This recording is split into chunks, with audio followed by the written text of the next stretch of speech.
So எனக்கு தேவையான costumes எல்லாமே நான் வேலவன் ஸ்டோர்ஸில் பர்ச்சேஸ் பண்ணிட்டேன். பியூட்டிஃபுல்லாக காஸ்டியூம்ஸ் எடுக்கணும் அப்படின்னு நினச்சிங்கன்னா கண்டிப்பாக உஸ்மான் ரோட்டில் இருக்க வேலவன் ஸ்டோர்ஸை விசிட் பண்ணுங்கள்.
ஸ்டார்ட் ஆகிடும். 3 மணிக்கு கேட்டில் நாங்கள் அலோவ் பண்ணிவிடுவோம்.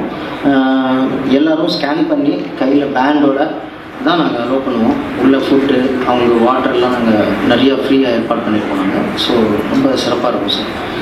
அப்புறம் பார்க்கிங் வந்து பார்த்திங்கன்னா நான் ஃபஸ்ட் டைம் வந்து ஒரு புது முயற்சியாக என்ன பண்ணியிருக்கோன்னா வாலெட் பார்க். நீங்கள் காரை வந்து நீங்கள் கொடுத்துட்டு போனால் அவங்க நீட்டாக நீங்கள் ரிட்டர்ன் வரும்போது உங்களுக்கு ரிசீவ் பண்ணி அவங்க கொடுப்பாங்க. ஸோ உங்களை கார் நிறுத்தி ரிசர்வேஸ் எடுத்து அந்த கஷ்டமும் உங்களுக்கு தரக்கூடாதுங்கிறதுல நாங்கள் ரொம்ப அதான் சொல்லுவோம். வந்து நின்று ஃபேமிலியோடு இறங்கி அவங்க உள்ள டேரெக்டாக போய் உட்காந்து அந்த கார் நிறுத்த கூட சிரமப்படக்கூடாதுங்கிறதுக்காக நாங்கள் அதுக்காக கிட்டத்தட்ட 5 கம்பெனியோட டைப் போட்டு அந்த பார்க்கிங் வசதியை நாங்கள் ஏற்பாடு பண்ணிக்கிறோம்.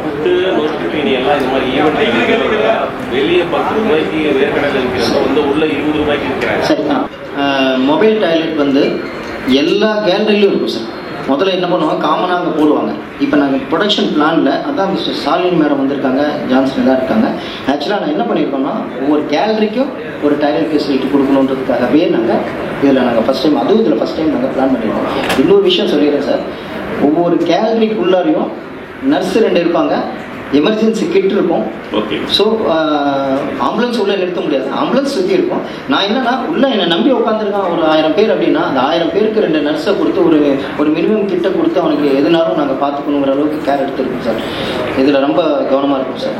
அதனால் அந்த ஃபெசிலிட்டி அதே மாதிரி ஒவ்வொரு கேலரிக்கும் நாங்கள் என்னென்னா இந்த 3 கேலரி சேர்ந்து ஒரு டாய்லெட் போடுறதில்ல, ஒரு கேலரி இருக்கவங்க ஒரு டாய்லெட்டுக்கு அழகாக போயிட்டு வரலாம். அதுக்கான ஃபெசிலிட்டி இருக்கும். அப்போ நீங்கள் இன்னும் இதுக்கு முன்னாடி ஒரு கேட்ட வந்தீங்கன்னா 10 ரூபாய்க்கு வெளியே வேலைகள் வந்து நாங்கள் பல ஈவெண்ட்ல வந்துட்டு ஏதாவது சாப்பிடணும்னு நினைக்கும் போது வந்தா அதை 20 ரூபாய் சொல்றாங்க சார். இப்போ நான் சொல்கிறேன், வாட்டர் நீங்கள் கடைகளில் என்ன வாங்குறீங்களோ மேக்ஸிமம் இப்பவும் சொல்கிறேன் ஒரு கம்பெனியோட நான் டைப் போட்டிருக்கேன். அந்த கம்பெனி கூட நான் இங்கே இருக்குது. 1 மினிட். பெரிய வாட்டர் பிளானட்டோட கம்பெனி இது. அவங்க கூட இப்போ நான் என்ன பேசிகிட்டு இருக்கேன்னா இதெல்லாம் என்னோட வருவாய் இழப்பு தான், அதை பற்றி நான் கவலைப்படல. முடிஞ்ச வரைக்கும் ஏன் வாட்டரை நம்ம ஃப்ரீயாக தரக்கூடாது, வாட்டர் பாட்டில் மட்டும் பேமெண்ட் இல்லை அப்படிங்கிற பண்ணணுன்றது இது பெரிய ஒரு இதாக எடுத்திருக்கேன். இது இம்ப்ளிமெண்ட் பண்ணிடுவேன். இது கண்டிப்பாக இருக்கும். நீங்கள் வாட்டர் பாட்டில் ஃப்ரீனே வச்சுக்கோங்க சார். நான் இதுக்காக வந்து இந்த வேற ஒரு பட்ஜெட்லேருந்து கூட அந்த ஃபண்டை நான் க்ரியேட் பண்ணிக்கிறேன். உள்ளே வரவங்களுக்கு வாட்டர் பாட்டில் ஃப்ரீ சார். இப்போ இந்த மாதிரி ஈவெண்ட்டுக்கு வரும்போது அந்த ஈவெண்ட்டுக்கு சம்பந்தப்பட்ட விஷயங்கள் வந்துட்டு யார் நடத்துறாங்கன்றது வந்து சில பேருக்கு வந்து தெரியாமலே வராங்க. இப்போ நாம வந்து பொதுவா சொல்றோம் இவர் 1400 படங்களுக்கு இசையமைத்தார் அப்படின்ட்டு. ஒரு புக்லெட் வந்துட்டு நீங்க இலவசமா கொடுத்தா என்ன வந்து இவருடைய முதல் படத்துல இருந்து மொத்தம் ரொம்ப அருமையான சார். சத்தியமா வந்து ஏன்னா அதனோட நாங்க உள்ள போகும்போது இவருக்கு என்ன சாதனை படைத்தார்ன்றது தெரியல இல்லையா சார். டெஃபினட்டா இப்போ நான் வாட்டர் பாட்டில் அறிவிச்ச மாதிரி இந்த புக்கையும் நீங்க உள்ள கொடுக்கறதுக்கான முயற்சி ஏற்படும். ஏன்னா எனக்கு இன்னும் 60 நாள் டைம் இருக்கு. ஸோ அது என்னால் முடியும்னு நினைக்கிறேன். இதை நான் மட்டும் முடிவெடுக்க முடியாது. நீங்க ஒரு விளம்பரதாரரே வச்சு அந்த புக்கு அந்த ஒரு 10 பேப்பர் வச்சுக்கோங்களேன், 10 பேப்பர் அச்சடிக்கிறதுல அவங்க பேரை போட்டு சொல்லுங்க. சரி சார். இப்போ நான் வாட்டர் பாட்டில் கமிட் பண்ண மாதிரி இப்போ சொல்றேன், சாரோட ஃபுல்லாக அந்த புக்கையும் நான் ஃப்ரீயாக கொடுக்குறேன். ஏன்னா அதை நாங்கள் பார்க்கும்போது சரி சார் புதிய தலைமுறைகளுக்கு கூட வந்துட்டு இளைய தலைமுறைக்கு வந்து தெரியும். ஏன்னா சும்மாவே நாங்க இருக்கிற மாதிரி 1400 1400 மொத்தமே தெரியணுமே சார். பல பேர்த்தோட இரவு தூக்கத்துக்கு காரணமா இருக்கிறவரு நம்ம ஐயா. சரிங்களா? அதனால வந்து பாத்தீங்கன்னா அதுல எந்த குறையும் வைக்காம இந்த புக் ஐடியா சத்தியமா நீங்க சொன்னது எடுத்துக்கூடியது. அதை நான் இதுல இம்ப்ளிமெண்ட் பண்றேன். அதுக்கப்புறம் சார் 48 வருஷம் நேற்று அவர் வந்து இசையமைப்பாளராக அறிமுகமா. ஆமா சார். அன்னைக்கு ரிலீஸ் அன்னைக்குலேருந்து 48 இப்போ அதுக்கு அடுத்து நடத்துற ஃபங்க்ஷன் வந்துட்டு இதுதான். அதுக்கு ஏதாவது தனி ஈவெண்டா வந்து ஒரு 5 நிமிடம் அவருக்கு ஏதாவது பண்றீங்களா? கௌரவிப்பு ஒருத்தர் அரை நூற்றாண்டு வந்துட்டு இருக்காரு இசைஞானி. ஆமா சார். அது பெரிய இப்ப 48 இன்னும் 2 வருஷம் அது 50 வந்து நீங்க நினைக்கிற மாதிரி இல்லை சார். ஸ்ரீராம் சார் வந்து பெரிய லெவலில் பிளான் பண்ணிட்டு இருக்காரு. சும்மா ஏதோ ஒரு விழாவில் அடக்கிற விஷயம் அல்ல. அது வந்து இன்னும் 1 வருஷம் பொறுத்திருந்து அதை வந்து ஏன்னா அந்த விழாவை வந்து அவர் நினைக்கிற மாதிரி செய்யணும்னா குறைஞ்சபட்சம் 2 வருஷம் கண்டிப்பாக தேவைப்படும். ஏன்னா அவ்வளோ பெரிய ப்ரோக்ராம். அந்த 50வது வருஷத்தை யாருமே அந்த மாதிரி கொண்டாடிடக்கூடாதுங்கிற லெவலில் ரொம்ப தெளிவாக இருக்காரு. பெரிய லெவலில் நடத்தப்படும் சார். அது எதுவும் நீங்கள் நினைக்கிற மாதிரி ஒரு இடத்துல இல்லை. அதாவது டோட்டலாக ஒரே நேரத்தில் வந்து பார்த்தீங்கன்னா ஒரு நீங்கள் 50 தானே சொல்கிறீங்க. 50 இடத்துல ஒரே நேரத்தில் ஒரே டைமில் நடந்தால் எப்படி இருக்கும்? அப்படி ஒரு பெரிய பிளான் நாங்கள் இதில் பிளானில் இருக்கோம் சார். அது கண்டிப்பாக செய்வோம். அதில் நிறையா டெக்னிக்கல் இஷ்யூஸ் இருக்குது. அதை நாங்கள் பிளான் பண்ணுறோம் சார். சார் மொத்தம் இத்தனை பாட்டு ராஜா சார் எவ்வளோ பாட்டு பாடுறாங்க? சிவன் சார் வந்து பெஸ்ட்டாக பாடுறாங்க சார். இப்போ அது எல்லாமே வந்து பார்த்தீங்கன்னா இனிமேல் தான் அறிவிக்கப்படும். இன்னொரு விஷயம் சார் குறைஞ்சபட்சம் 55 to 60 பாட்டு இல்லாமல் உங்களை கேட்காம அனுப்ப மாட்டார். ஏன்னா அவரை பற்றி உங்களுக்கு தெரியும். உங்களை சந்தோஷப்படுத்தி உங்களை அனுப்பாமல் அவர் இதுக்காகவே வாழ்கிறாரு. அவர் அதுக்குன்னே டெய்லியும் இது பண்ணுறாரு. அவர் அந்த விஷயத்தில் வந்து பொறுத்த வரைக்கும் கடைசி நேரத்தில் ஒரு 2 நிமிஷம் இருக்குன்னா அதில் 2 பாட்டை போட பார்ப்பார். ஸோ எந்த வகையிலும் அந்த வகையில் சாரை பொறுத்த வரைக்கும் இசை தான். அவருக்கு வேறு ஒன்றுமே தெரியாது. அது காலையில் எழுந்திரிச்சாருன்னா நேரமாக வர்றாருன்னா நைட்டு வரைக்கும் அதை தான் அவருக்கு வேறு எதுவுமே தெரியாது. ஸோ அதனால் வந்து ஒரு நல்ல மனிதர்.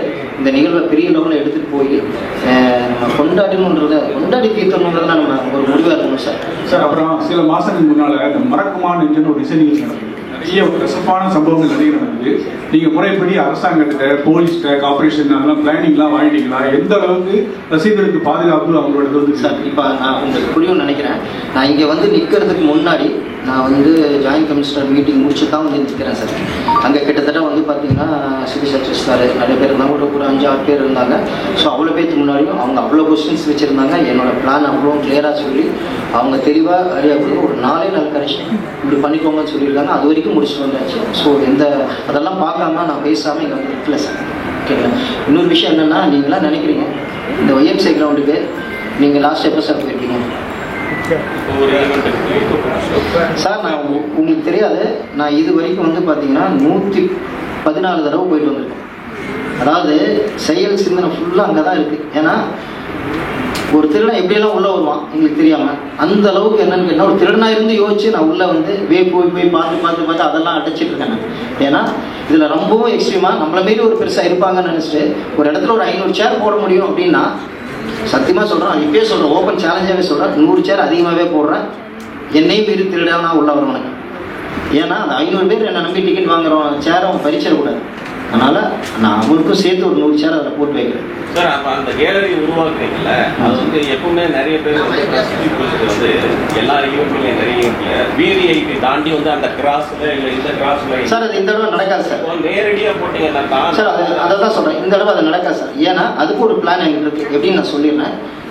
வேலியை தான் பயிர் மேய்க்கும். கரெக்டு தானே சார்? அதாவது நம்ம யாரை நம்பி ஒரு செக்யூரிட்டி ஒரு பவுன்சர் அப்படின்னு நினச்சி கொடுக்குறோமோ அவங்க சில விஷயம் தவறுகள் நடக்க வாய்ப்பு இருக்குது. ஒரு சிலர் தான் சொல்கிறேன், நான் எல்லாரையும் சொல்கிறேன். அப்போ வந்து பார்த்தீங்கன்னா நான் என்ன பண்ணியிருக்கேன்னா பாட்டாக மதுரையிலேருந்து, திருச்சியிலேருந்து, பெங்களூர்லேருந்து, ஹைதராபாத்லேருந்து நான் பவுன்சர்ஸ் கொண்டு வரேன்.